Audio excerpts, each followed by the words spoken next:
just say goodbye? Would you let it ride? Hello, good morning, good evening. How's everybody doing? I hope all is well. I'm your hostess with the mostest. I gotta take off my glasses. People telling me I look like people I don't even look like. So I gotta switch it up on you. But what's happening? What's good? I'm doing great. Money's good, family's good, health good. Sometimes it be like that. But welcome in. If you're new here, thanks for following. Thanks for being here. If you're not, make sure you're following. Make sure you're liking the video.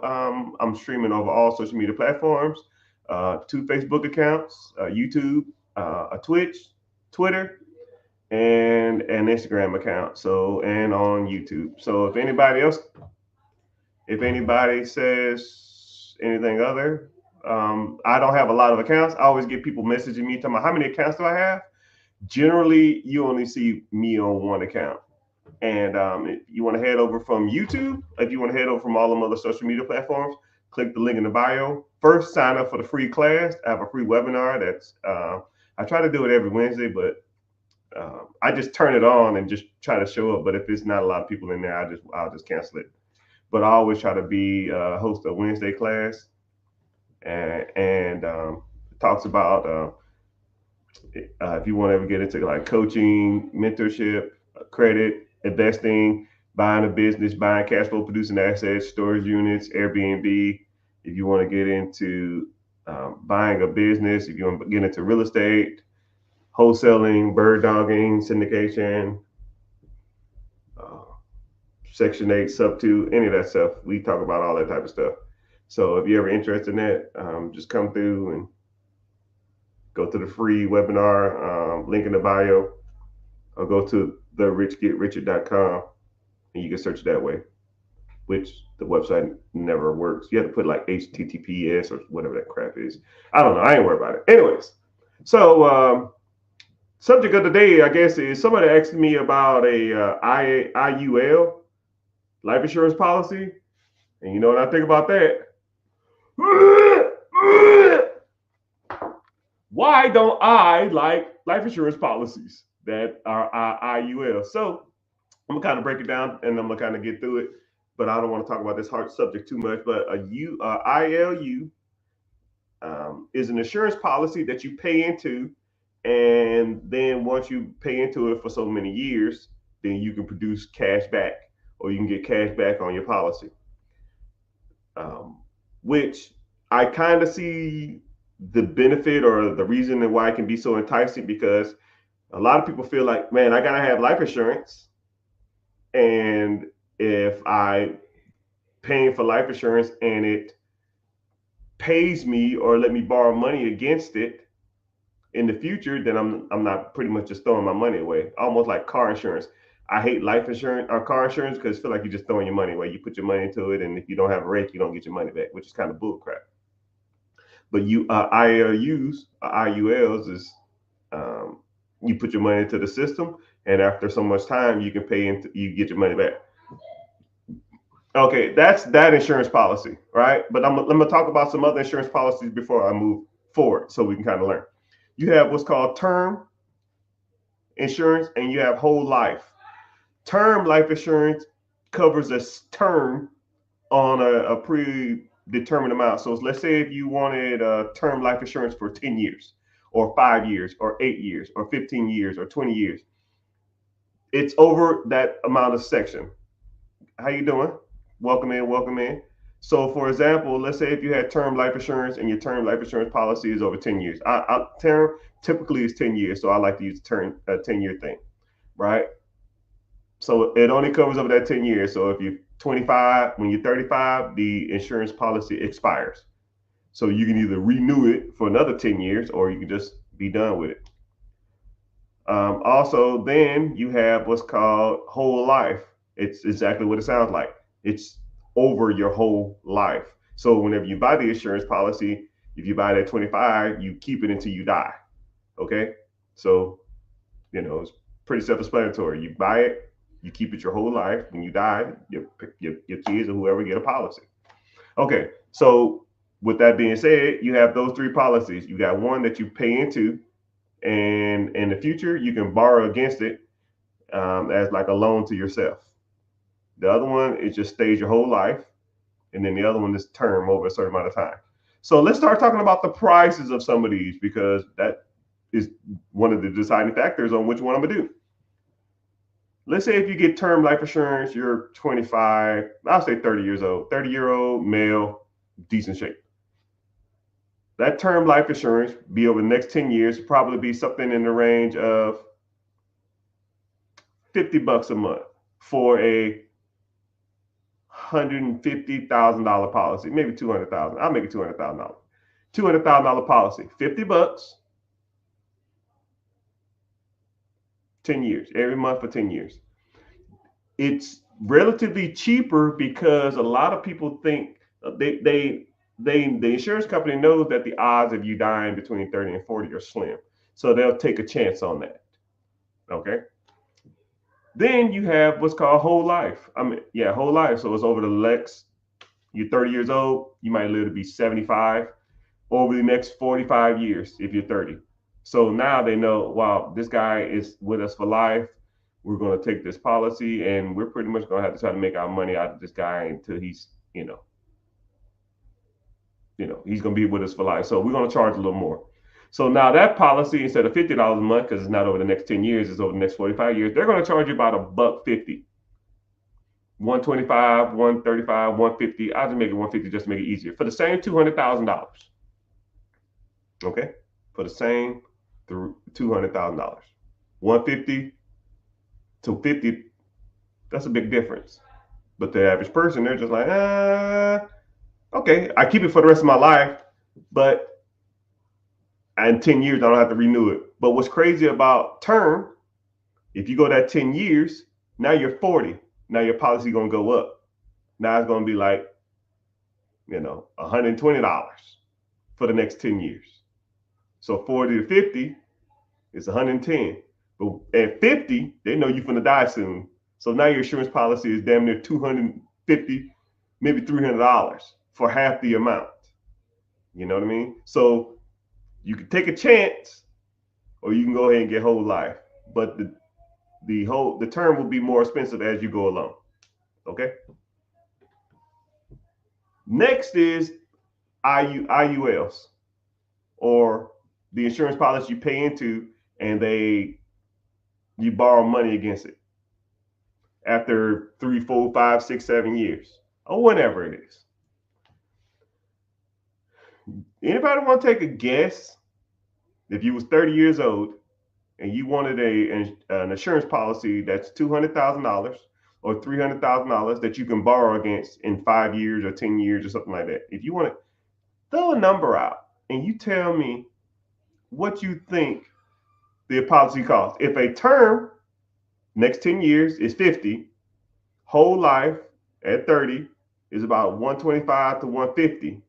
How much do you think the IUL is going to be? And this is coming from people that I know for sure that's done it. I know 100%. I am good friends with a guy who does IUL, and I kind of broke down the numbers to him wise, and he's like, "What?" I said, "Yeah, man." I know 3 guys, and they was paying about the same amount. One guy was 40, the other guys was in their 30s. They were spending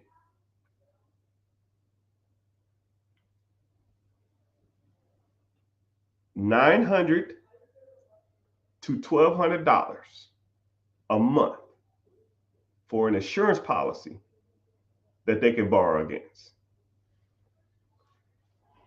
$900 to $1,200 for an insurance policy that they can borrow against.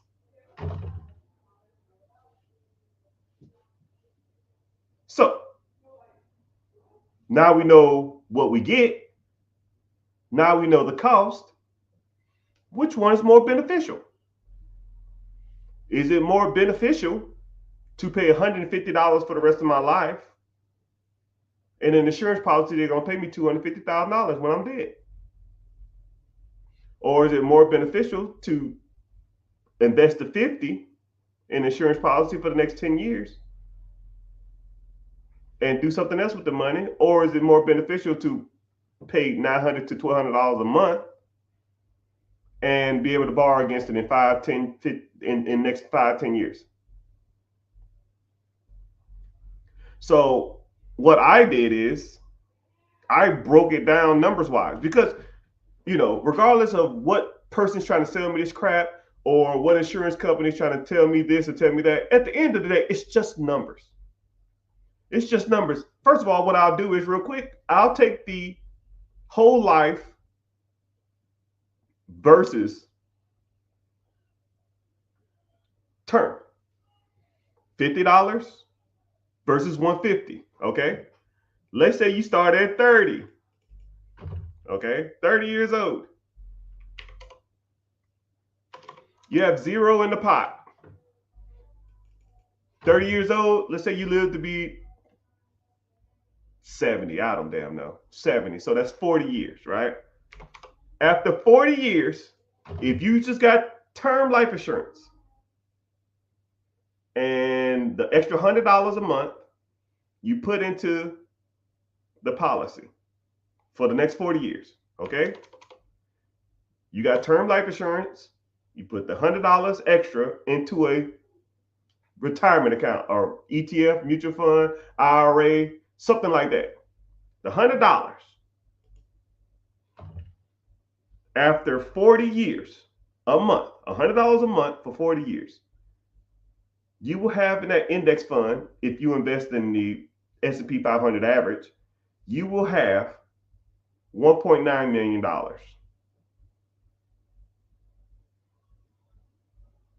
When you die. And then a lot of people say, well, I'll just, well, my parents won't, nobody won't get that money from my death benefit. Like, yeah, they'll get 1.96552.62 million dollars, almost $2 million.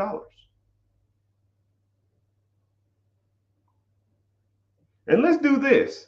Let's say instead of the IUL, you just got the term and just did it for 10 years. Okay? So you got a $250,000 policy term at 30 years old, $50 a month.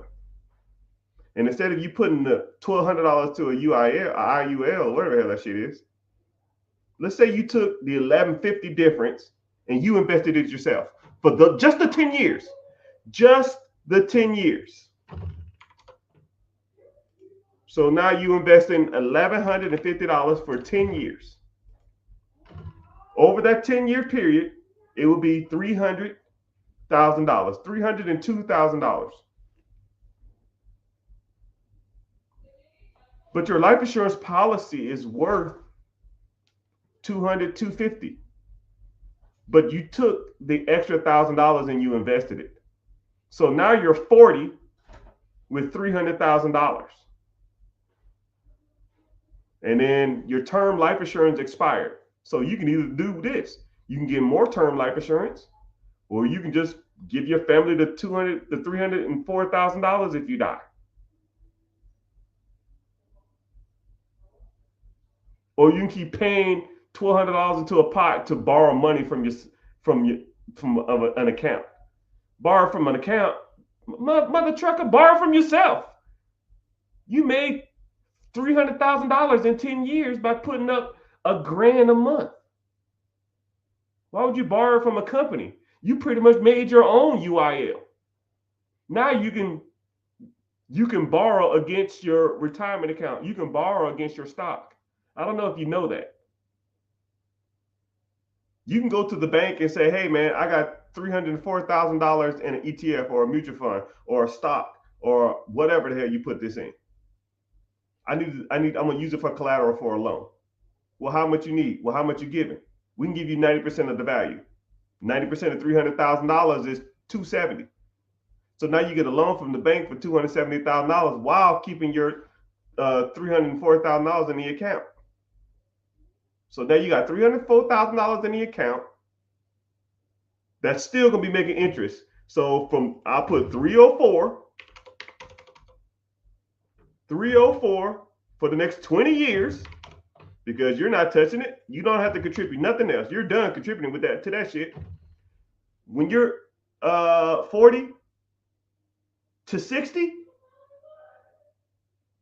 40 to 60, it'll be $4.5 million in that account. And you took a loan out on it. So now you can use that to either buy some real estate, buy a business, buy a storage unit, use that for the down payment, buy some apartments, buy some property, commercial property, residential property. Instead of me going out and asking this insurance company, yo, man, I need to borrow some money. And then what's crazy is if you go to them and ask them for the money, they charge you a penalty. They charge you a fee to take your own money out. So what do we learn here, people? Why do what an insurance company can do for you when you can just do it yourself? People ask me, yo, Mr. Richard, how much insurance you got out? None. How much life insurance you got? None. Knock on wood. Because if I'm gone, I got so much in assets. That's my insurance policy. I mean, a funeral is what, 10 grand? I got that in my damn savings account. I mean, you take the money, this is what I would do. I can't tell y'all what to do because I'm not a financial advisor. This is what I would do. I'll get the cheapest life insurance policy and take all the difference and put it to work.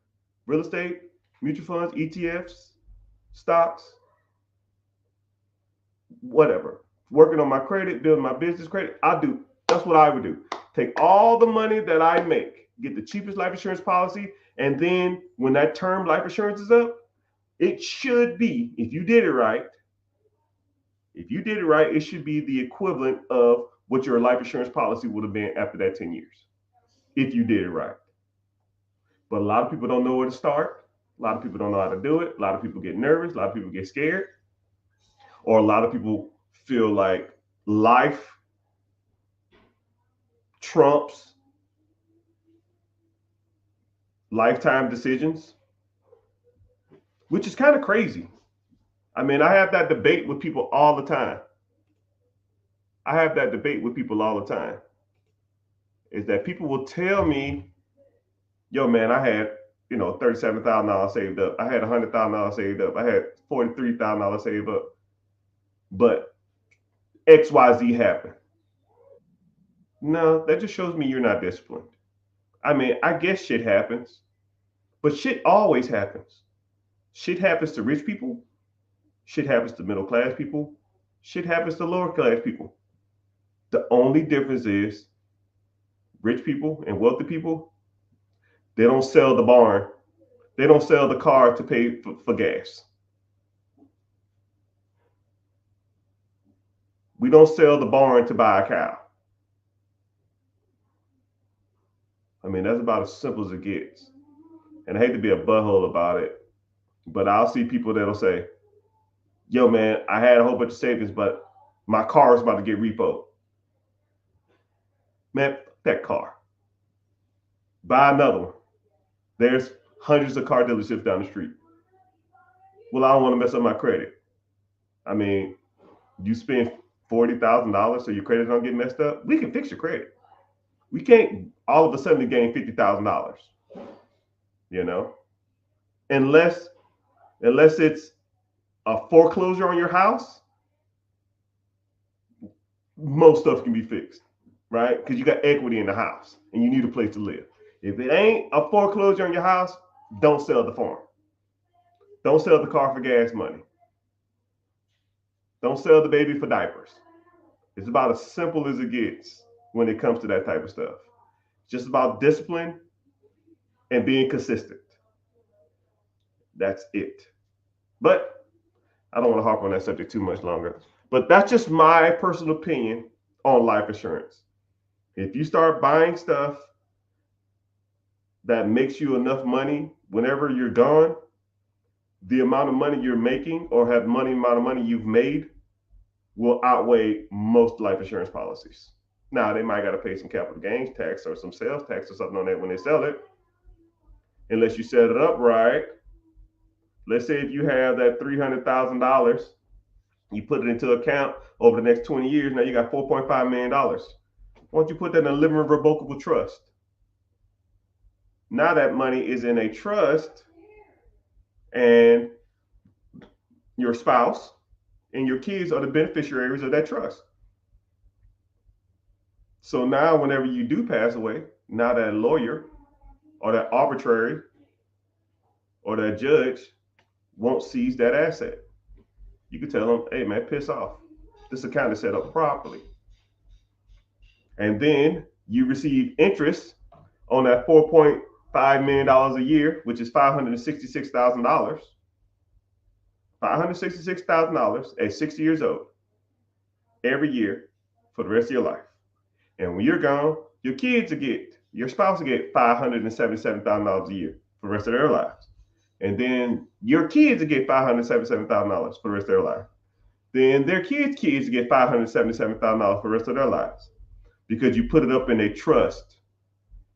That's why it's called a trust fund baby, because they receive a check for the rest of their lives that they don't have to do shit for, because their parents or their grandparents or their great-great-grandparents made a couple of smart financial decisions, didn't buy a stupid ass Hellcat, and put that money to work. You know, if I'm on my deathbed and I'm thinking to myself, man, I was the coolest kid in America about 30 years ago when I got that Hellcat, or man, I'm surrounded by family, friends, loved ones, and they're gonna be happy as hell when I'm gone because they're gonna get a fat ass check for the rest of their life. It's your choice, people. It's your choice, right? We all make decisions. Some of them not the best. But this is the type of things that we talk about in my coaching group and in the free webinar. Click the link in the bio, click my name, and it'll say a website. Sign up.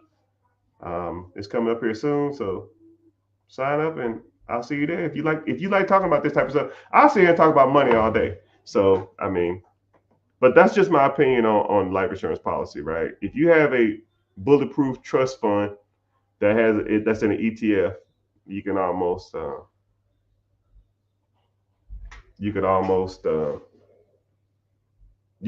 away with not having life insurance. And then if you really wanted to be serious, you can almost take the trust money, which is $500,000, and buy life insurance on everybody in the family. And whenever somebody passes away, the life insurance money just goes into the pot. That's what a lot of rich people do. The life insurance, the interest from the mutual funds or the ETFs or the index funds, the profit will pay for life insurance for everybody, which kind of makes sense if you think about it. And whenever you die, the family benefits from the life insurance, not one specific person. It just goes into the trust. The trust gains interest, and the interest is paid out to the family over their lifetime. That's how it works. You like talking about this kind of stuff? I'll sit here all day and talk about this stuff, but I try not to. Somebody said, "What kind of business can I buy for 150,000?" Brother, you're rich and don't even know it.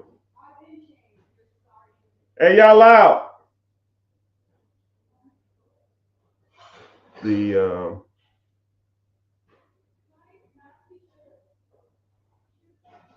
$150,000. So $150,000 using a SBA 7A loan at 10% down can get you probably up to $1.5 million. If you're doing, I'll even make it $1 million. Let's keep $50,000 to yourself for some strange reason.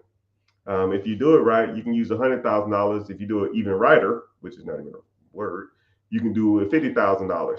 SBA 7A loan requires 5% or 2.5%, which would be $25,000. If you're doing 33% margins, you could probably do about $300,000 of cash flow. I call it 350. You can do 350 cash flow. And with that $350,000 cash flow, after you pay yourself back and pay the bank back and the government back, you could probably do about $200,000 a year of cash flow, which breaks down to about $18,000 a month if you do it right. But I don't know you, I don't know where you live, I don't know your risk tolerance, but that's the type of stuff that we talk about. And that's the type of stuff that I like showing people, right? I think business acquisition is one of my specialties. I've been doing it a while. I'm pretty good at it. I'm super efficient at it. And I almost can calculate it off the top of my head, which is kind of weird on how to buy a business numbers wise on top of your head. The numbers, I can break down the numbers of pretty much any business, but what I can't break down is what you want to buy. Because I'll meet people that'll say, I want a laundromat. And then they'll get to look and I'll show them the places to look and I'll show them how to properly evaluate. And they're like, man, a lot of these laundromats suck because it's almost like I'm trying to give you a good analogy. It's like a hot shoe or a hot car. Like Cybertruck's the best example, right? Cybertrucks when they first came out, supposed to be 89,000. And then they went up to 99,000. And then you saw them on the market, they hit the market, then they went up to damn near $200,000. But over time, they started going back down 200, 190, 180, 160, 155, 140, 130. And they just kept going back down. Now they're damn near back to what they normally cost because there was a huge demand for them. I think when it comes to laundromats, it's the same thing. Everybody, when I ask them what kind of business they want, the first thing they say is laundromats. I don't know why. I don't know because somebody on this damn internet keeps telling people about these damn laundromats. I'm not gonna say her name, but we know who she is. She's my arch enemy. She don't even know I exist, but she will. and and and then they'll get to looking at these damn things and they're like, these shits are overpriced. And I'm like, yeah, they are overpriced. Why do you want this crap anyways? Man, because that's what everybody say they want. And then they get to looking at other stuff, and it's like, wow, this pig farm is doing pretty good. It's like, do you want a pig farm? It's like, not really, but hell, it makes a lot of money. All right, so let's look into it. And then now they own a pig farm. You know, here's what it is. They thought they wanted something, you know, and then a lot of people are in love with the idea of owning something that they can brag about. I'll meet people and they'll say, I want this boutique.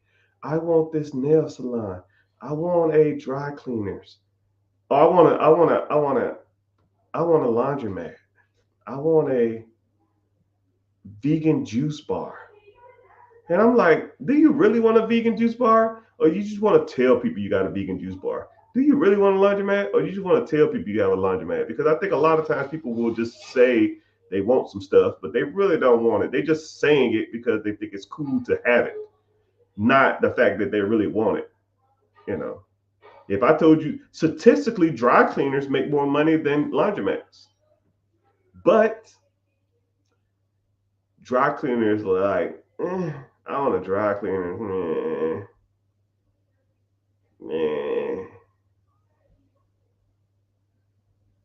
Or just like if I told you that mom and pop pizza places make more money than Little Caesars. But you know what's cool? Telling people you own a Little Caesars. Not, I own a pizza place. I own a pizza shop. You know, anybody can say I got a pizza shop. But to tell people you got a Little Caesars, like, man, I'm cool. Man, you got a Little Caesars. I own a Dunkin' Donuts. Dunkin' Donuts, damn near ain't good businesses to own. They require a lot of overhead.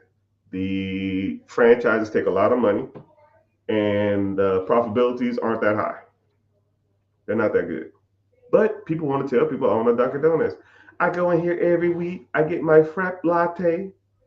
I check on my employees and I leave because they think it's cool. fuck cool. Let's get to the money. Let's focus on the money. Once you start looking at the money aspect of some of this stuff, then you'll realize, because I meet a lot of people, it's the day they sign up. Yo, man, I'm ready to go. Cool. Watch these 5 videos. And they'll come back to me and it was like, or I ask them, what business are you interested in? And it's always the same shit, right? The pretty businesses, the cool businesses to own. I say, watch these 5 videos before we even talk.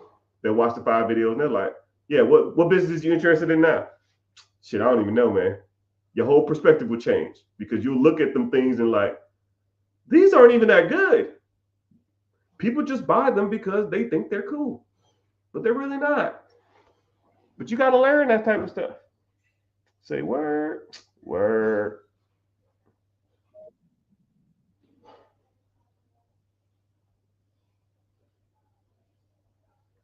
Someone said, let's focus on credit. Let's talk about credit. Someone said they like my swag. Well, first of all, I'm always swag. But like the Lacoste, it's older. Back when I was about 160 pounds, now I'm like 195 solid. But it still fit. It still does its thing. Anyways, let's talk about credit since that's one of my pillars that I focus on. So anybody who don't know the pillars, who are new here, I'll focus on 4 major pillars: credit and everything to do with credit. So credit, business credit, personal credit, credit score, credit utilization, uh, credit profile, business credit, business structure, LLC, EINs, S corp, C corp, sole proprietorships, uh, setting up everything that's attached to your business to get business credit. If you want to do trade lines, if you want to do net 30s, that's just trash. I don't even focus on that no more. But if you want to do any of that stuff, that's all another thing. Then my second pillar is investing. Stocks, bonds, mutual funds, ETFs, uh, Roths, TSP, just everything that you can do with investing, right? The different apps you can invest into, the different apps that you can use, the different mediums, the easiest way, the simplest way, reoccurring payments, recurring investments, all that kind of stuff. Then my third pillar that I focus on is real estate. Uh, Single family home, your primary home. Let's focus on investment property. Let's focus on duplex, quadplex, fourplexes. Let's focus on commercial buildings. Let's focus on, and then we'll focus on how to acquisitions of real estate. Acquisition is just a fancy word to buy something. Disposition is just a fancy word on selling something. So acquisition of real estate, buying, right? So you can do owner financing, you can do sub two, you can do seller financing, you can do section 8, you can do wholesaling, you can do bird dog, you can do flipping, you can do, oh man, tax liens, tax deeds. Um, I mean, dude, I can go on for hours. And I can, what's crazy about it is you can pick one main subject and I will just talk about it for 3 hours because I can just been doing it so long. I'm not reading a script. I mean, I'm looking at a YouTube video and a financial chart right here and a screen with myself on it. I mean, it's just, you do it for so long. That's just what you do. Then also we talk about ownership of businesses and processes that make you cash flow, right? Owning the business, absentee business, semi-absentee, owner occupied. You could talk about storage unit. You could talk about Airbnb. You could talk about uh, you want to get into Turo. You want to get into, I mean, dude, whatever, whatever you want to get into, that's what we break down, and that's why we're here, and that's why we learn. Okay, give me a sec. I'm gonna switch over to a site and see what's going on. Someone asked on how to get your utilization down. That's, we're talking about credit, so we'll talk about that.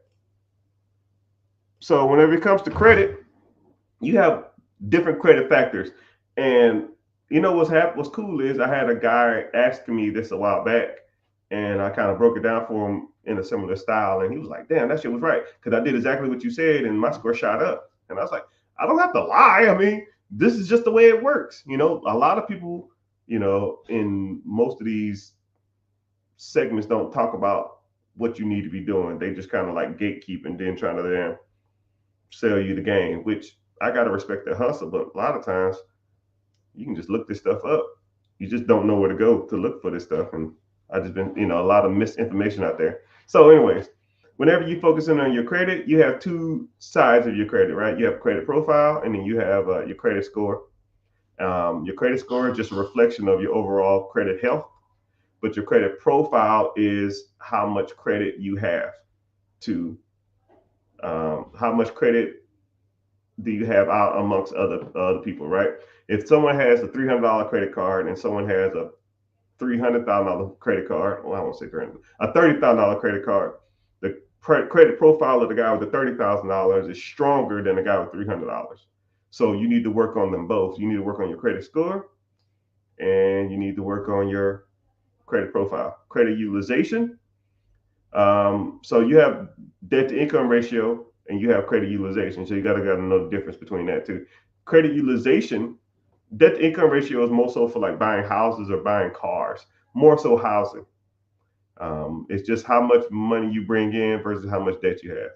Credit utilization is pretty much one of the main factors for your credit score. So if you have high credit utilization, anything over 30%, your credit score is going to shoot down. They say 10%, 30%, 50% are your levels. So if you below over 50, your score is going to be the worst.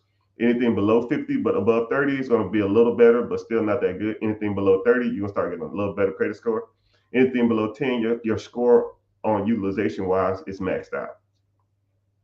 So one, you need to get your utilization on your credit cards down, and it only pertains to revolving debt, not your cars or your house or any type of other debt that you have. It's typically credit card usage. So when people say that, they come to me and they say, "Yo, I paid off my car. My credit score stayed the same," or something like that. I say, "Shit, your credit score going to drop because now that credit profile with that long credit on it, long credit payments on it is going to drop now because it's going to fall off your credit.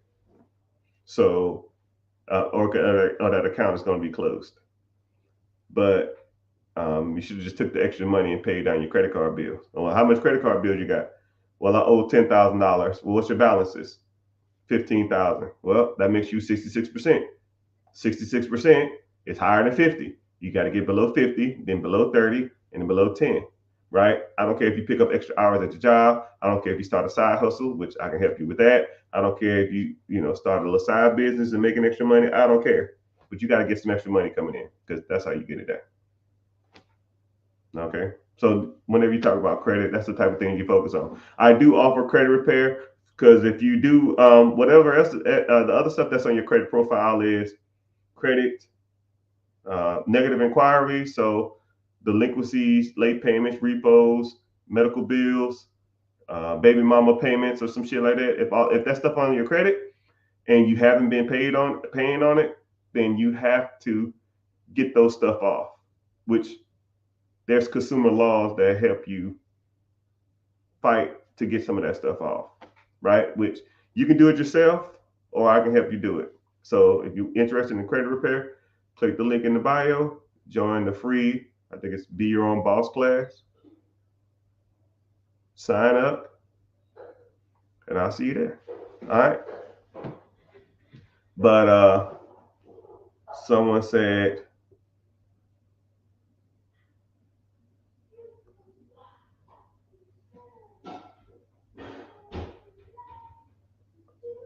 with an extra $1,600 a month in my pocket, yeah, brother, you gotta put that to work. One thing that I like to focus on is taking your short-term money and making it long-term money. You got to take the money that you earn and make it work for you.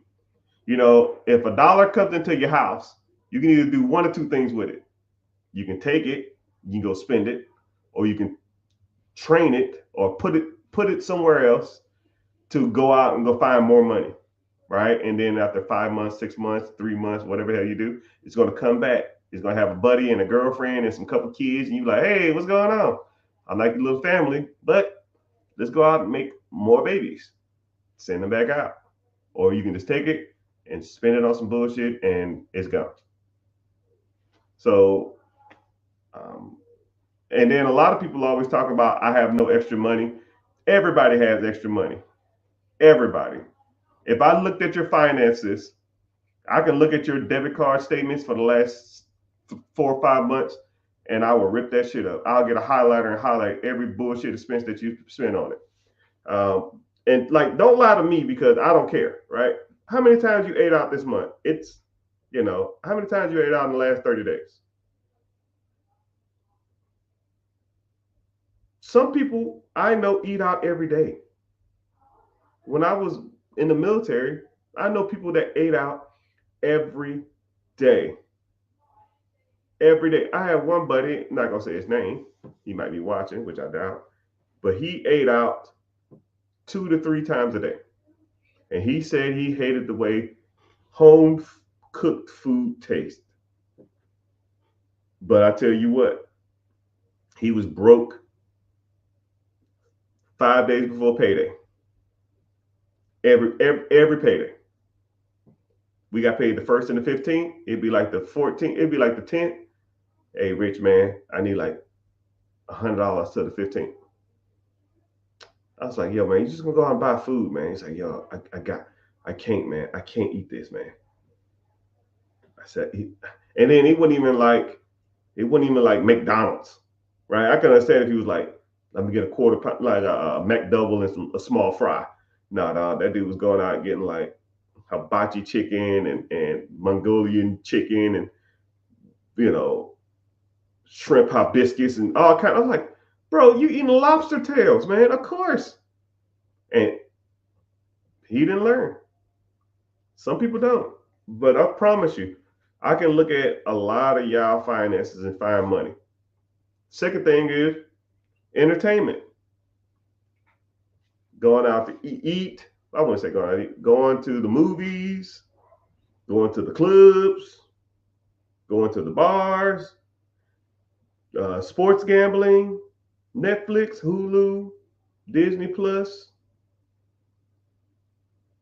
cable, basketball games, football games, soccer games.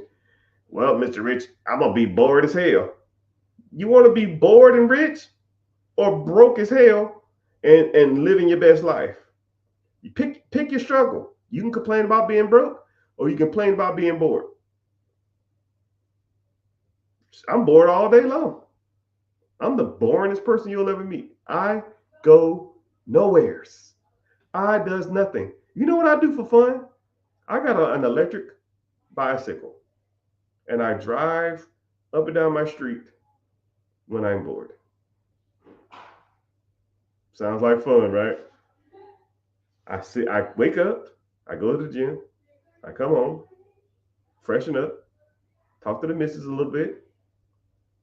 I come in this office and I start handling business. About 4 or 5 o'clock, I go ride my scooter for 20 minutes, listen to whatever music I want to listen to, come back in, I keep going again till 11, 12 o'clock at night, maybe 1, 2 in the morning. Go to bed, do it all again. Every day. Every day.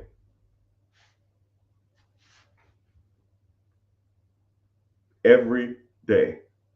I got all the channels in the world, all the subscriptions in the world. Don't even watch that shit. Don't need it. Don't care.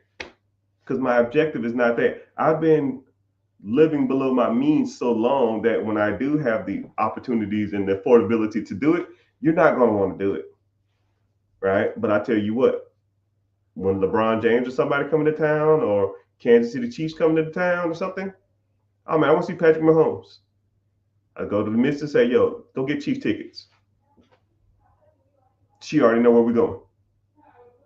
She already know if I go in there and I'm like, why didn't we get those rows down there? She's like, oh, they was already sold out. Okay, cool. Or we're in the press box, or we're in the locker room. Right? Elton John came to town, we're backstage. Snoop Dogg came to town, we're backstage. Wiz Khalifa came to town, we're backstage. Taylor Swift came to town, Taylor Swift was rough. Taylor Swift was was a monster, dog. Not gonna lie. Not gonna lie. But kids want to see Taylor Swift, they go see Taylor Swift. Childish Gambino and I think somebody else coming to concert here soon. We going backstage, right? Hey, what's going on? Let me get a quick photo. Huge fan. Cool. Deuce. I'm not in the nosebleeds. I'm not in the house sitting in the standing room only because I rarely do that stuff. But when I do it, it's on because I make so much money grinding 9 a.m. to 2 a.m. every day. Monday, I rarely take vacations. Don't care about it. Don't need it. When I do take vacations, all exclusive, right? I'm flying first class. I'm staying in the best hotels, all that stuff. I'm not bragging. I'm just showing you that there's other ways of doing it and you doing it wrong.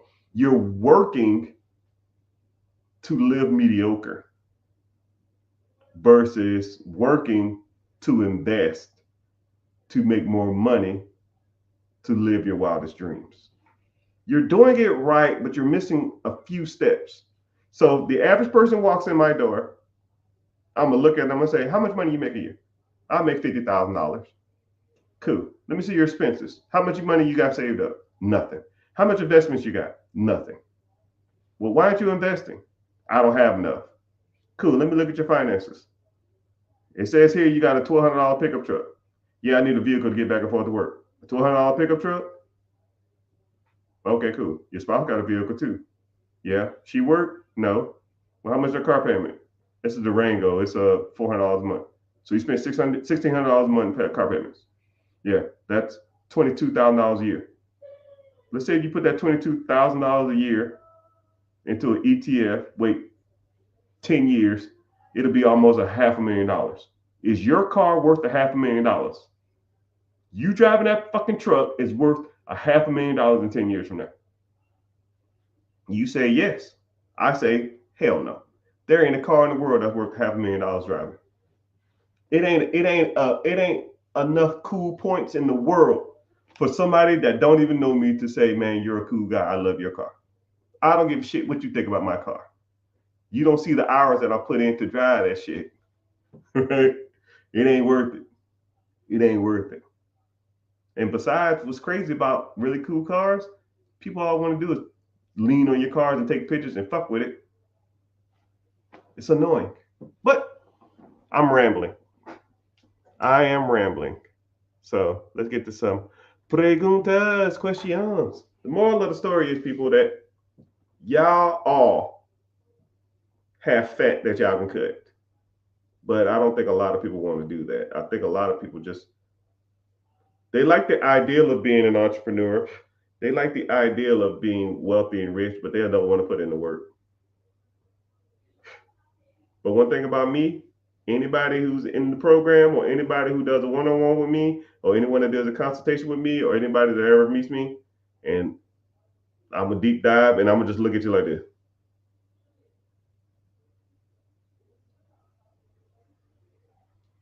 How much? And then this is what's crazy about people's money is when you tell them that that's not right, they'll literally almost get mad at you for like justifying their lifestyle. It's like, yo, bro, you spend $400 a month on eating out. Oh, I got to have that. You spend 25, you spend $75 a month on something. Oh, no. See, you don't understand. See, I don't do nothing else. I have to have that. I have to. You have to have a Mercedes Benz. You have to have Netflix. You have to have eating out every other day. See, my office don't have a refrigerator, and we have to buy food at the lobby, and it's $15 a day. I can't not eat.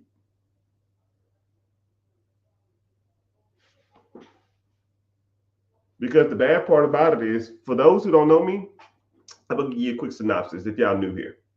I was in the military for 21 years. One thing about military people, they blow their money. Red Bulls, Monsters, and eating out at lunch every day. Every day. And I would almost envy people, which you shouldn't do, but people will come back with their lunches and they'll get like Mac Daddy Hibachi, Mac Daddy Sushi Cafe. And I'm just like, God dang. How much was that? Oh man, this was $15, $14. And I mean leftover pork chops or some shit. I mean, it is what it is, man. And now look at me. Not motherfuckers like that, still struggling. But that $15 I was taking, I was investing. The Netflix, I was investing.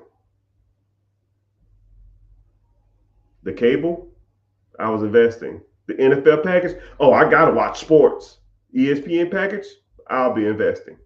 I'll catch the highlights on my cell phone.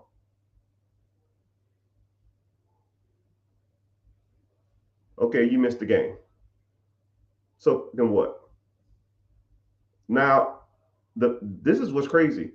I missed out on sports for like the last 15 years. Now, I got an invite to be a co-owner of the Atlanta Falcons.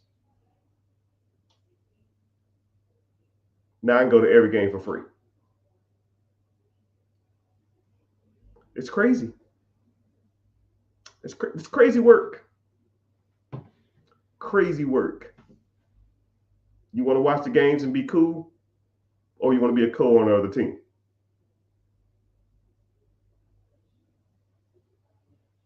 Your choice, people. Your choice. You got to make the decision, though. You got to make the decision. And then whatever you do with the extra money is your decision, too. What I like to do is I pay the house first. One rule in my house when it comes to finances, I get paid first. When money comes into my pot, I don't pay my electric bill first. I don't pay my house first. I don't pay my water first. I don't pay none of that shit. When money comes in, I get paid first. It goes to an ETF, mutual fund, IRA, buying more real estate or buying more businesses. And I'm somewhere in the range of $50,000 to $90,000 a month of repaying myself back. This is not a game, people. You start doing the math on that. It's nuts. It's nuts. But hey, what do I know?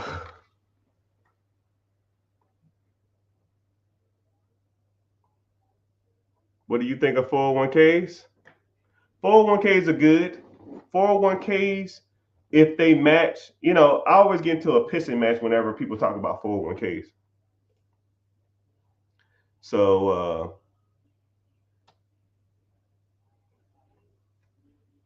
hold on, I got to see what's going on over all my channels. Welcome in, everybody. Instagram, YouTube, Facebook. What's happening? I see you. Twitter, Twitch, TikTok. I see you. What do I think about 401k? 401k is good if they match. If they don't match, because your 401k payout is going to be between 8 to 10, maybe 11 on a good one. If they match, it's free money. But a lot of people will always argue with me talking about, yeah, you're paying the government. Boy, shut up. They're giving you free damn money. A lot of people hate the fact that our 401k reduces the income from the corporation that you pay for. And it's just almost like, bro, I don't give a shit what it's reducing. Man, you shouldn't pay into your 401k because your 401k, the company you work for gets a tax benefit whenever they do that. Okay? They're giving me free money. If I put $10 into a pot and they put $10 into the pot, how much you made? You made $10. What percentage of that? What percentage of return is that? That's 100%. So why the hell am I complaining about their taxes? I don't give a shit about that company. Whenever I leave, I'm gone. I don't give a damn about that. Shit, company gonna use your ass anyways. Hell, talk about how much the company makes off your ass in labor. It's probably about a 10 to 12% ratio. So if they pay you $10, they're making $100. Talk about, if you're gonna bitch about something, bitch about that. Bitch about the fact that you can own the process. If you own the process and you made the $90 and you gave somebody else $10, complain about that. Complain why you don't own the process instead of, man, I put $100 into a pot and they gave me $100, but they're reducing their taxable income. Dude, shut up. You know how dumb you sound? I don't know. People just weird, right? If they're gonna give me the free money, I'll take it. But if they're not giving me no free money, cool, I'll do it myself. I came in late. Well, welcome.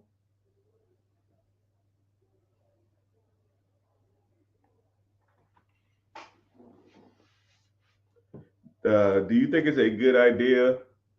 Do you think it's good to build an Airbnb in the backyard of my rental?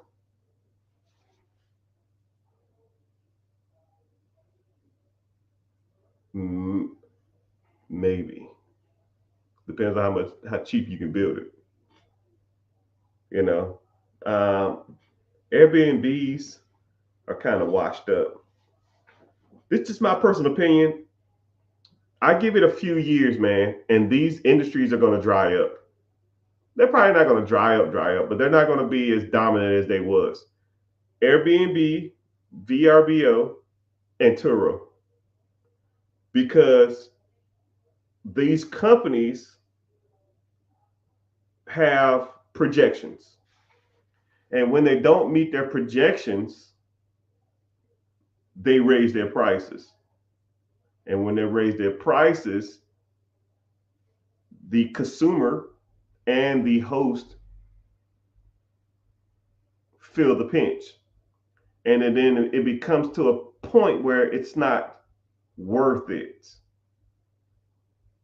You know what I mean? So let's say, for example, the same thing with um, Uber and Lyft aren't there yet. But whenever the Tesla Uber CEO company thing comes out, then Tesla, then Lyft and Uber are going to be the same thing. And I'm gonna break that down to you too in a sec. Just bear with me. So for example, let's say if a hotel room is $200, but the Airbnb is $150. And then you say, well shit, I can just book the Airbnb. I save $50. But then you book the Airbnb, and then like the person who's hosting it, Airbnb might take $30 fee, right? But then not a lot of people are doing Airbnb anymore. So now the Airbnb fee goes from $30 to $60. Well, then the guy was like, well, shit, now I got to raise my prices just to make up for the Airbnb. I make up for the Airbnb fee. So now they go from 150 to 180, right? But then whenever you check out, instead of you paying just tax, you pay like a cleanup fee, a service fee, an Airbnb fee. And now, instead of you paying $200 for a room at the hotel, your $180 Airbnb, try to save $20, 9 fees. Now you end up spending like $230, $240. You're like, well, fuck, I could have just stayed at the hotel. So now, Airbnb is doing that a lot with people. So now the fee for Airbnb, VRBO, and Turo is like that because their objective is to make as much money as possible. And whenever their stock or their sales are down, they got to maintain their upkeep. So what they do, they charge more fees to the consumer and then the host.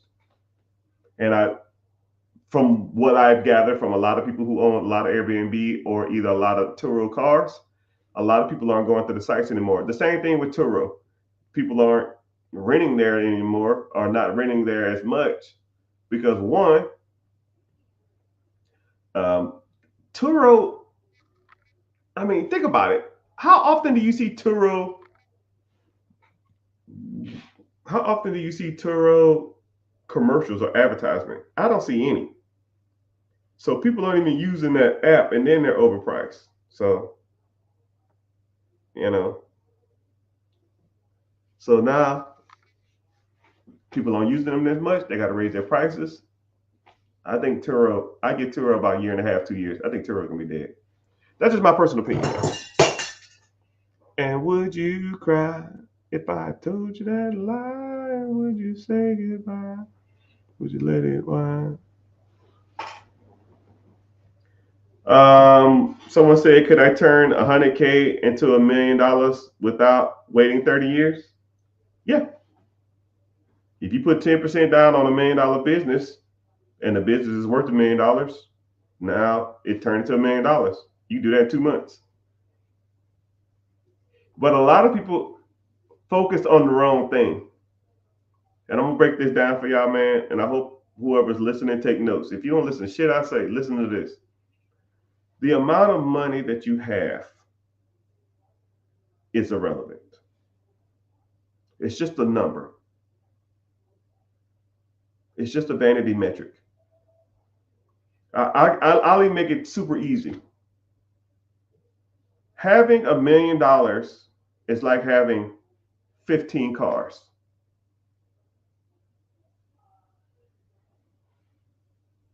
What's the point? You only can drive one.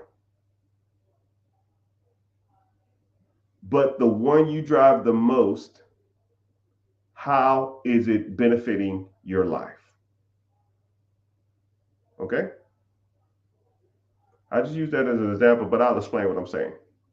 $1 million in the bank, I'll give you $1 million cash, or I'll give you $10,000 a month for the rest of your life. Which one do you want? And a lot of people say, oh, I'll take the $1 million. That's a typical answer. You take the $1 million to go out there and I'll take the $1 million, I'll go out there and make XYZ. I'll flip that. You're not gonna flip shit.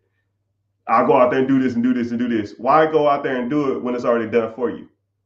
Why take the $1 million when the $10,000 will support you for the rest of your life? Why take a Lamborghini when a Honda will support you the rest of your life? Why take a supermodel? Why take a 10 when the 6.5 will clean your house, take care of your kids, feed you, do the laundry, all that kind of stuff for you, right? Supermodel ain't gonna do shit. The $1 million ain't gonna do shit for you.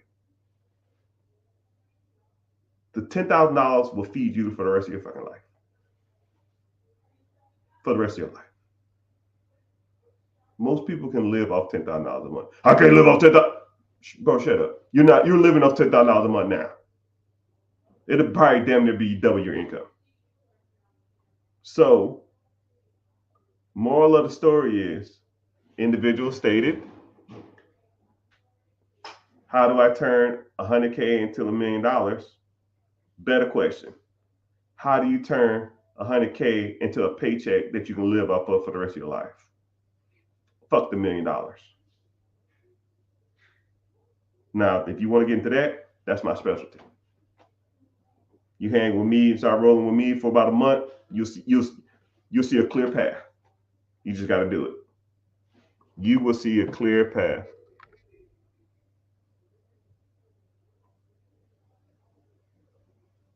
You will see the path. You that see the path. Will the SBA give you a business loan if you've never had a business before? Great question. Great question.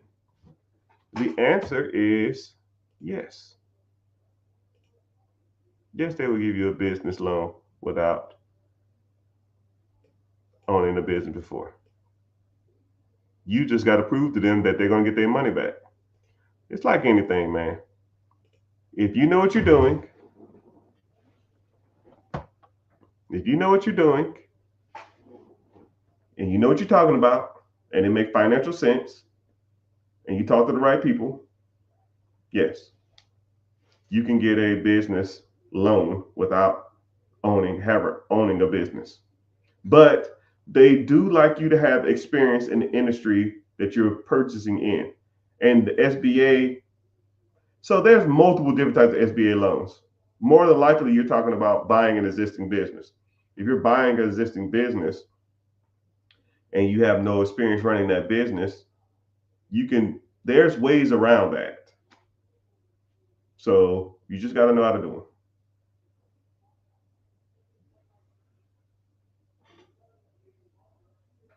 Do I think the fundraising real estate app? So fundraising app is called a REIT. REITE.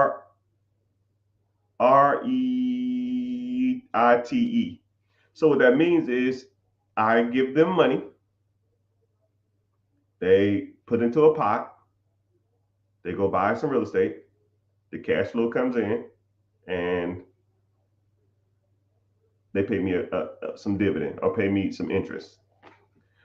Yes, you can do that, or you can just buy your own real estate, and you make all the money. Instead of you getting 10% on your money, you can make 50% on your money. Right? Why give a company 20 grand when I can give? Why give a company 20 grand when I can take 20 grand and put down on my own house and make my own money? You know? So if that's what you want to do, but that is an option, but I like options. I like hearing different perspectives. How about a pool business? Pool routes are okay. As long as I'm not doing the cleaning. Building pools can kind of get a little specific. I wouldn't want a pool. I don't know anything about buying. I don't know anything about digging a pool, siting a pool. I don't know anything about it. But if would I want to take on something like that? That it ain't my specialty. But if you know a lot about pools, then yeah, that would be it.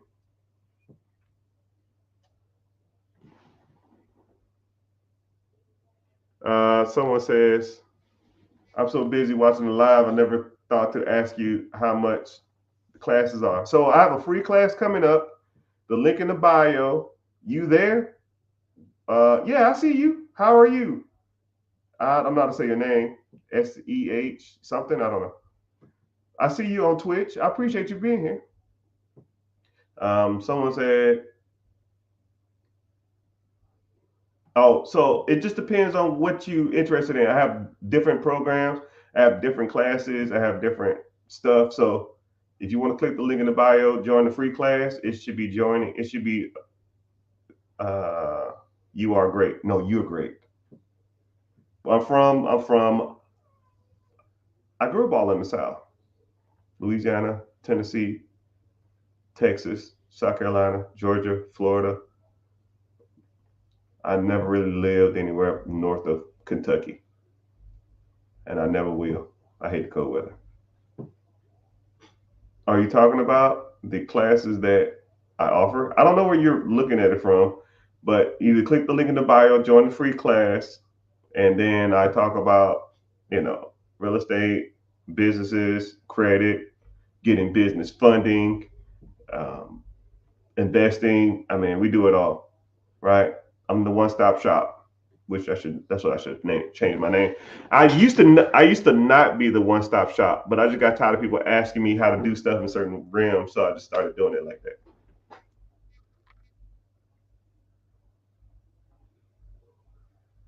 I'm mad cool. No, you're mad cool. How much is the class? It's free. Click the link in the bio, and if you want to move forward after the class, then I'll show you how to do that. And then we'll go from there. What do you think about dry cleaning businesses? Great question. I love them. Dry cleaning businesses, especially up north, northeast, best places for dry cleaners. Up north and near military bases and near alternation places. High tourist places or wedding destinations and places that public transportation is prevalent. Those typical like denser cities, right? I don't want to go into specific, but like just northeast, anything northeast, man, you should be in there. If I was you, but you can make a decent living with a dry cleaners most places. Is someone said mortgage? I don't know what that means.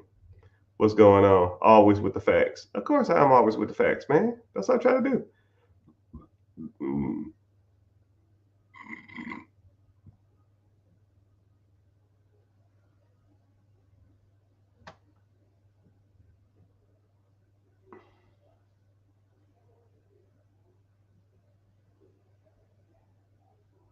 Someone said, "What can I do with 10?" Yeah, yeah, yeah. What can I do with $10,000? Someone always like 10K is like the universal answer. You're from overseas, man. We stretching. It's kind of crazy. I get on these apps and I get to talking, and I meet people from all over the world. I meet people from UK, a lot of Europe, uh, Africa, Asia. I meet a lot of people from Canada. I meet a lot of people from South America, and a lot of people from um, Mexico. But if I had to say any country, Canada a lot. But I've never heard in Africa. That's the first. Appreciate it. Appreciate you being here. But yeah, the universal question that I always get is, what can I do with $10,000? It's like the entry level amount of money that people have. But you have so many different paths that you can take with $10,000. You can do the side hustle thing. You can do the storage unit thing. Not storage unit. You can do the vending machine thing. You can start Turo if you want to do that. You can start a good side hustle like pressure washing, window washing, couch flipping, upcycling. You could also start investing into an ETF or something like that, and just letting it ride until you start saving up a decent amount of money, then borrow against that money, and or you can set up your business structure ETF. No, sorry. Set up your business structure, LLC, S corp, C corp, sole proprietorship, however you want to set it up. EIN, get everything attached to your business. Go open up 3 bank accounts through three different banks, and then go leverage their money, raise their capital, which works. A lot of people always say, "Man, it sounds like it's hard," but it's not. You can do it. Okay, then I see you.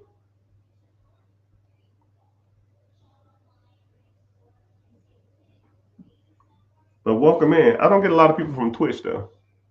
Yeah, once in a while I get people coming in from Twitch. Twitter in the house. I see you. I can start running ads on Twitter, but it is what it is.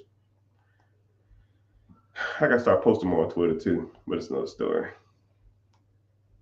YouTube in the house. The only one that pays me to be here. Facebook, appreciate you. I don't normally get a lot of people from Facebook, but it's all good. And TikTok is always bumping. Appreciate that.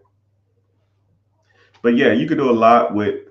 My thing is, if you had only $10,000, I would go through different options for you, and then you just have to pick. You just got to pick what you want to do and roll with it, man.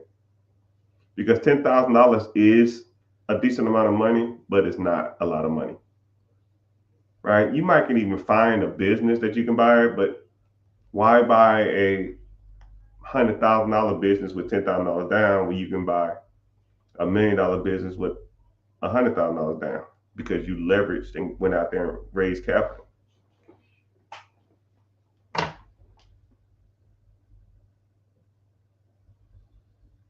And yeah, Uber Eats is the worst enemy. Yeah, Uber Eats, yeah, Uber Eats is the same thing. I'm telling y'all, man, the Uber Eats, the Lyft, Turo, Airbnb, VRBO, that shit, especially whenever Elon Musk is going to open up another factory.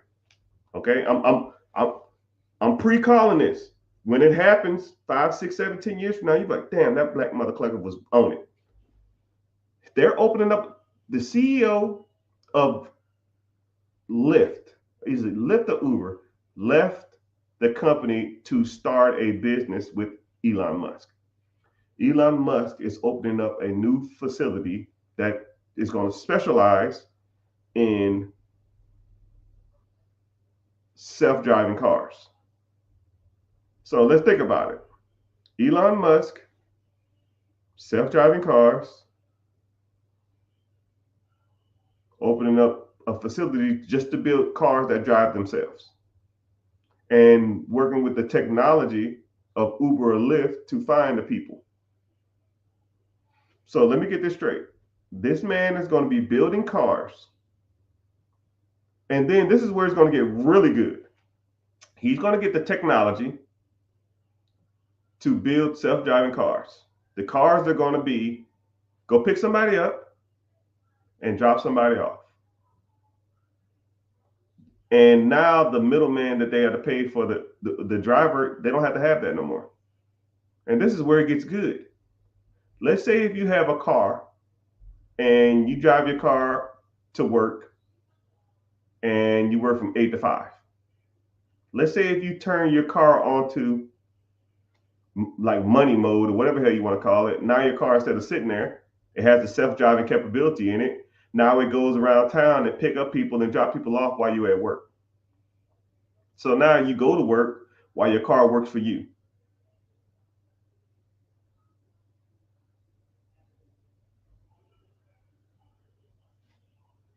And let's say on that device, let's say on that car, it had a compartment on it, right? Let's say if the side door, the trunk or something open. So if the car goes drive itself, the little compartment on the side opens up, you put a meal in it and it closes, and then it takes the people their food, and then they just wait for the car, it opens up and they go grab their food and they leave. So now you have Uber, Lyft, Uber Eats for a self-driving car. So now you cut out the middleman for all that shit.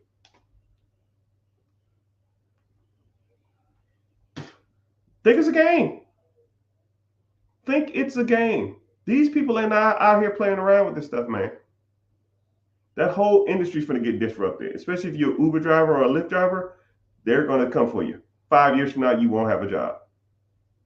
Because everybody say, you know, if I had the option of getting picked up in a 2017 Honda Accord with some smelly dude, or I can get picked up in a self-driving car for the same price. Come on now. I would just want to get picked up in a self-driving car because I thought it was cool, just so I can record my steering wheel as it drives me around.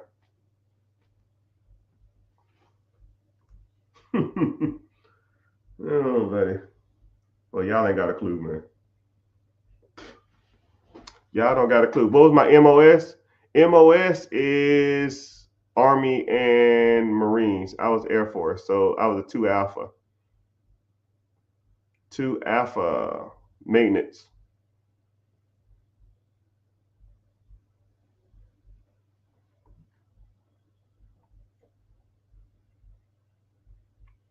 Yeah, if you want to, hey man, I'm gonna say this one more time. You're killing me. If you want to click the link in the bio, join the free class. I start one here soon, really, really soon. So if you want to learn more, we go from there. And then I break down everything. You want a damn sit down? You want a one-on-one call? You want a consultation? Whatever you want, my guy. What kind of side hustles do you have? All of them, my friend. Damn, man. Instagram bumping with the comments. I appreciate y'all. What is your acquisition owner business and the manager quits a week after you own it? What your fail safe? Okay, that's a good question. So let's say if I had a business and someone quits the first day, right? Which that sounds a little far fetched. But if someone quit, like I took over and they hated my goods and they quit it the first day. Well, first of all, the majority of owners have families and they have responsibilities. So more than likely, they're not going to quit. They're going to put in a notice. And if they put in a notice, that means you have time. And then you say, hey, this is what we're going to do. I know you want to quit, or I know you put in your notice, you got 2 weeks. Just give me this, and I don't mind, and then we'll go from there. I'll give you a good referral. If you need anything, you call me and let me know. But what I want you to do is I'm gonna spend the next week trying to find someone to hire, and whenever they come in, just train them how to do your job, and then after that, you're good. Can I at least get that from you? And they say, yeah, sure. And then you spend the week finding somebody. There's people that want work. You just gotta look for it. I would love to own a laundromat, but my luck, they quit. You know what? I don't know. I know you because I know your profile pic, but I'm gonna put you on something, man. You said if I bought a business, what if the manager quit? I would love to own a laundromat, but with my luck. And then you had another question that said, "Oh yeah, you had another question that talked about something else. That's something else indifferent." You said I would love to own a laundromat, but with my luck, the laundromat would quit or the owner would quit. Then you said, I would love to own a business, but if the manager quits the week after I own it, what do I do? Do I have a fail safe? You're, you know what you're doing? You psyched yourself out of your own destiny. You are sabotaging your own success. If you go into a deal, or if you go into a project, or if you go into a new venue or new venture, and the first thing you're saying is, what if something bad happens? You are looking at it from a wrong perspective. You should never look at stuff like that. You should never look at things as worst case scenario. You should always look at things like, man, this is going to be great. This is going to work out. I'm going to make this work. I'm going to figure it out. And if something does hit the fan, because crap hits the fan all the time, right? I got rental properties. Hey, man, a tenant trashed your place. What do you do? Hey, man, they ain't paid rent in a month. What do you do? Hey, man, someone broke into a unit. What do you do? Hey, man, the leak is roofing. The leak is roofing. The roof is leaking. What do you do? Same thing with businesses.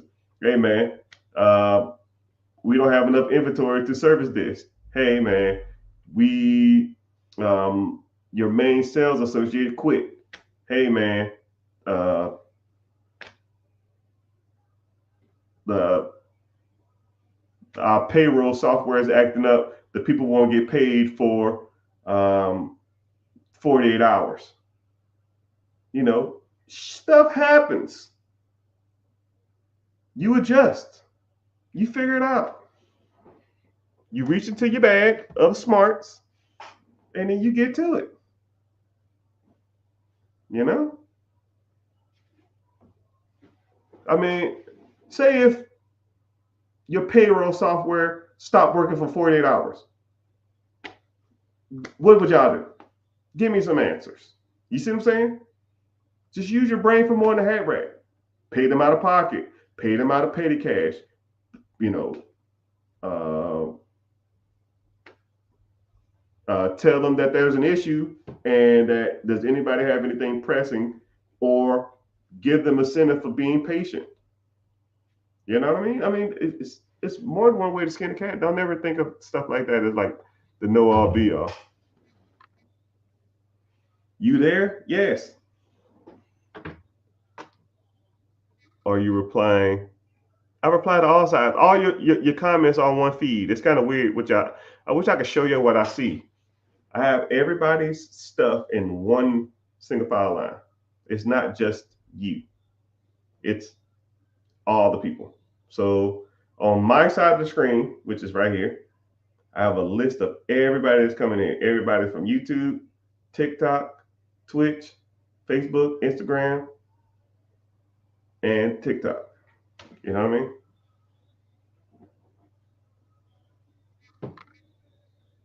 Sitting up front with a mic, wearing a headphone. All I need is one mic, one mic.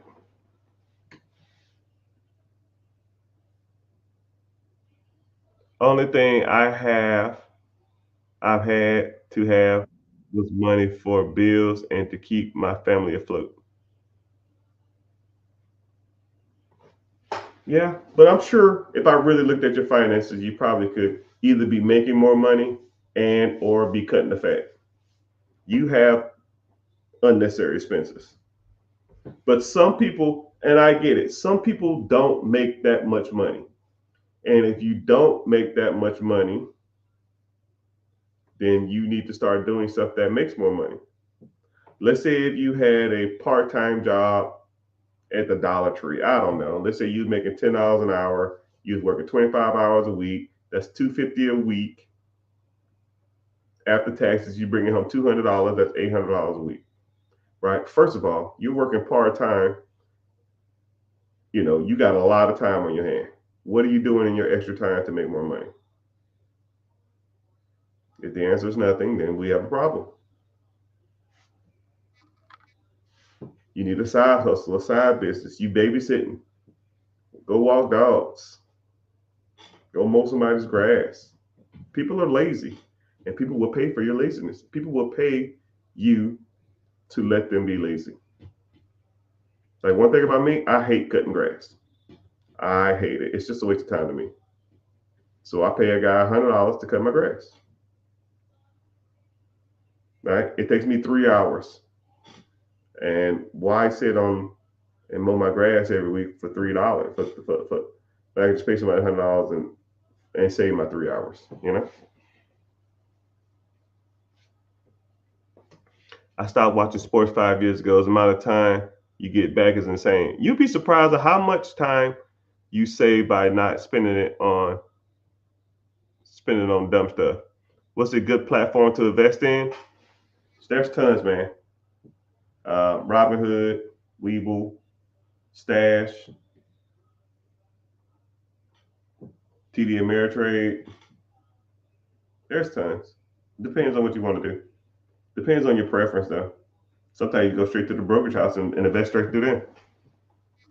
Should I invest in myself or get a firm or financial advisor?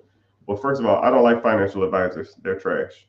They just take your money and they offer you shit returns. You can do it yourself. You just got to know what you're doing. That's why people like me exist, because I show you how to do it. And, financial advisors, no, yourself or a firm, but the firm charges a percent. That's why you need to learn the difference between like no loads and loads and or expenditure fees and that kind of crap like that, which I kind of break down. All I need is one mic, one mic. What's happening, brother?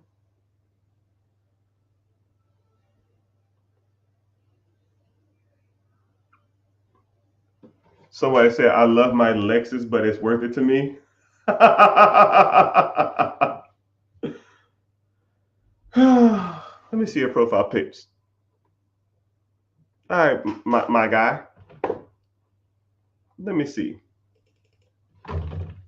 Let's say the average new Lexus, sure, I'll put you at 40 grand, right? 40 grand with interest at 8%, that's like 45,000.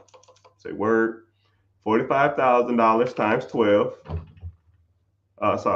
Times divided by 3. Sorry, 45,000. So you pay $40,000 for your Lexus, right? That you happen to love, and then you're gonna add interest on top. That's about $5,000 in interest. That's 45,000 divided by, let's say if you finance that car at 60 months, 5 years, that's $750. You look like a middle-aged guy. I'll put you at, I don't know, 35. I'll even put you at 40, right? So 40 years. So let's say you took the $700. You started out with nothing. Instead of you buying that damn car, you put that $750 a month into a mutual fund ETF that's producing a decent amount that followed the S&P 500 over the last 90 years since the Great Depression. If you just did that, you drove that hoopty, you will have a little over $2 million from when you're 40 to when you're 60 years old. So is your Lexus worth $2 million?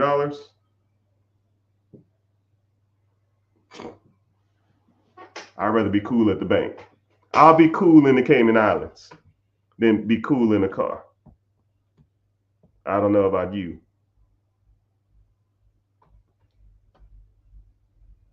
I'd rather be cool in the Cayman Islands, my guy.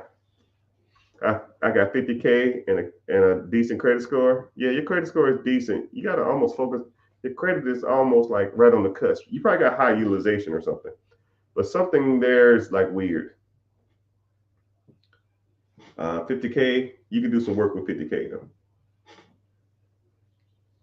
Where to invest my first Roth individual 401k? I'm not to say your name, but we'll get into it. 401k Roth is through an individual or a corporation. Individual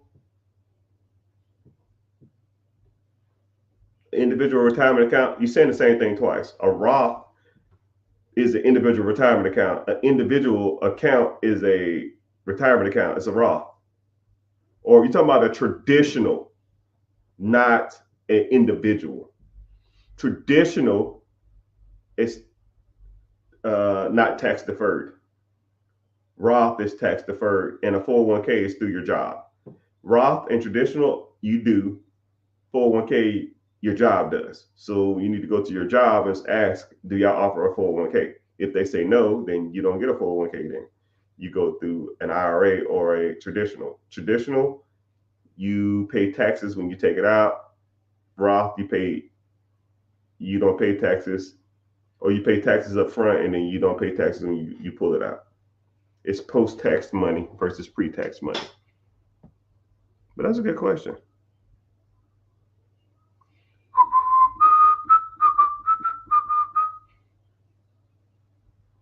Borrow against the money. We're going to get to a couple more questions, then I got to get off here. I got to do some other stuff.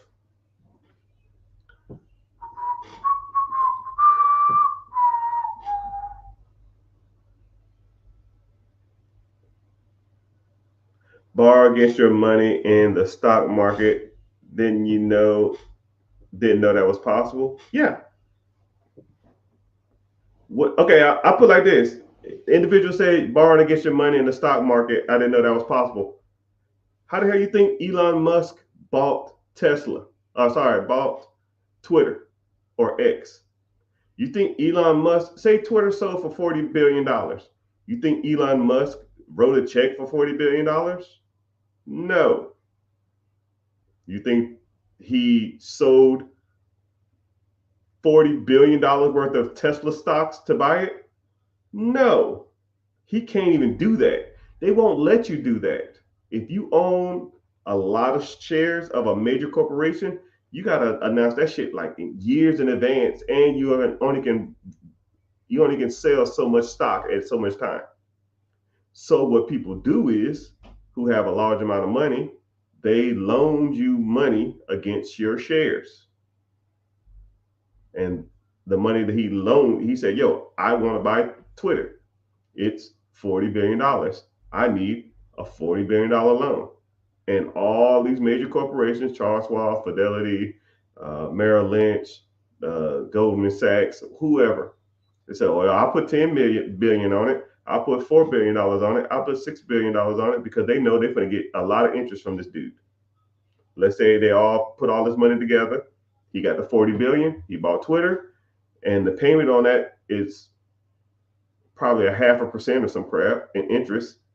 But 0.5% of $40 billion probably is a payment of $200 million a month. But if Twitter brings in $350 million a month, he makes $150 million a month. Everybody else get their interest, and Elon Musk get the company. That's how it works, people. That's how you borrow against your stocks. But you don't have to be Elon Musk to do that. Anybody can do that. You can borrow against your 401k. You can borrow against your TSP. You can borrow against your stocks. You can borrow against your ETF. You can borrow against your mutual funds. All that shit, index funds, and that shit. If you have the capital, you can take a loan out against it while your investment is still producing income every month.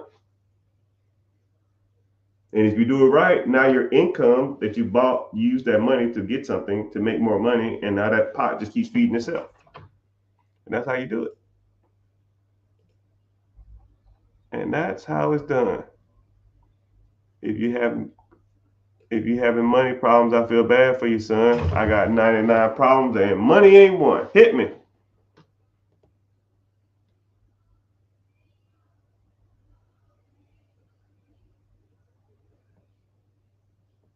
All right, so last question, and then we'll probably get off here. Someone said, hey, can you help me learn how to get a business acquisition loan? Something about equity.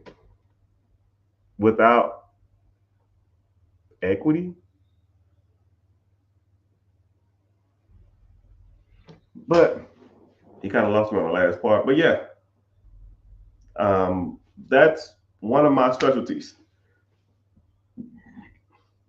Getting business loans, buying businesses, getting business loans to grow your business, getting business loans to start a business, getting real estate loans to build a house, buy a single house, buy a duplex, quadplex, buy commercial, buy real estate, buy apartments, buy storage units, buy Airbnb, all of that stuff. We talk about that stuff all the time. I don't want to devote too much time to an individual, so I don't like sitting here just breaking stuff down like because it ain't applicable to everybody. Because everybody's story is different, everybody's journey is different. That's why I like to focus, at least here, just on the general stuff. But if you want to learn more about this stuff, offer a free class that we talk about all this stuff. And if you want to get into the class and learn as much as you can about this type of stuff, that's we go from there. Click the link in the bio, join the free class. Let's get started. About simple as it gets. And I don't sell your information. I don't need it. Don't care. You want to move forward? Let's move forward. And if you don't, oh well. No sweat off my back. But I hope you found value in this stuff. I hope you learned from some of this stuff. And I hope that I gave you a new perspective of a new way to look at some of this stuff, because I hate the expression "you don't know what you don't know," but until you're shown the proper way to do stuff, or the way statistically people have been doing it to get ahead, then you will never learn the proper ways to get stuff. Because when you talk about your dreams, when you talk about your money goals, when you talk about your financial struggles, when you talk to them with people who have limited mindsets, you will get limited answers. If you're talking to a cousin that's broke about starting a business or growing a business, they're going to say the same thing that they was taught from their parents, same thing they learned from school, same thing they learned from their friends who are broke, who also don't have anything. That's why your net worth is your net worth. That's why you need to start associating with and starting talking to people who don't have limited beliefs, who will inspire you to go out there and pursue the things that you want, that will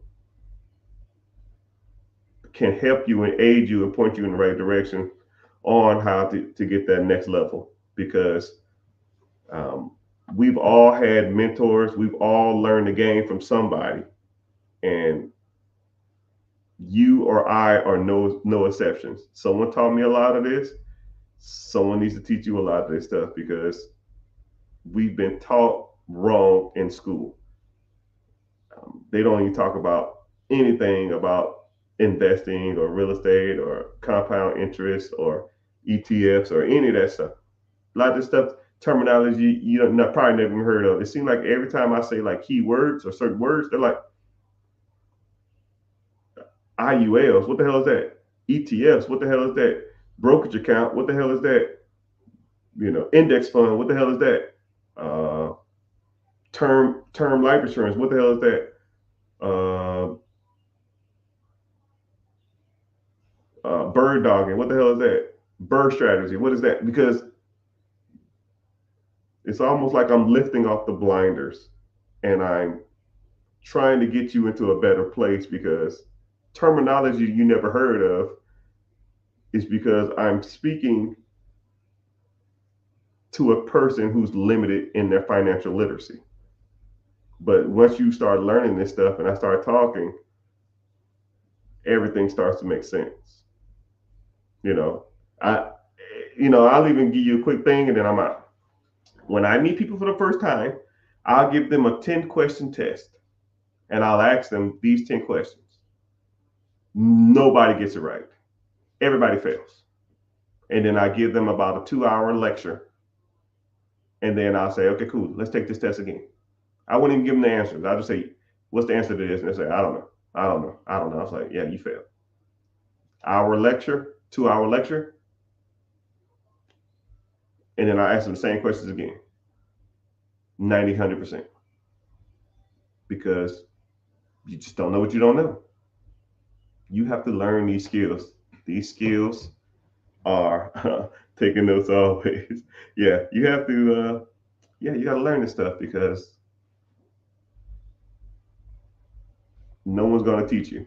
And no one's not volunteering to teach you this stuff. But if you want to learn more, always offer a free class, free webinar that talks about this stuff. Just click the link in the bio and sign up. It's called Be Your Own Boss. And it'll be the best free class you ever signed up for. And we talk about all kind of stuff. But I want to thank my audience and all over the nation. Facebook, YouTube, Twitch, TikTok, X, Instagram. Appreciate y'all being here. Yeah. Make sure you subbing and liking on all those channels too. Auf Wiedersehen.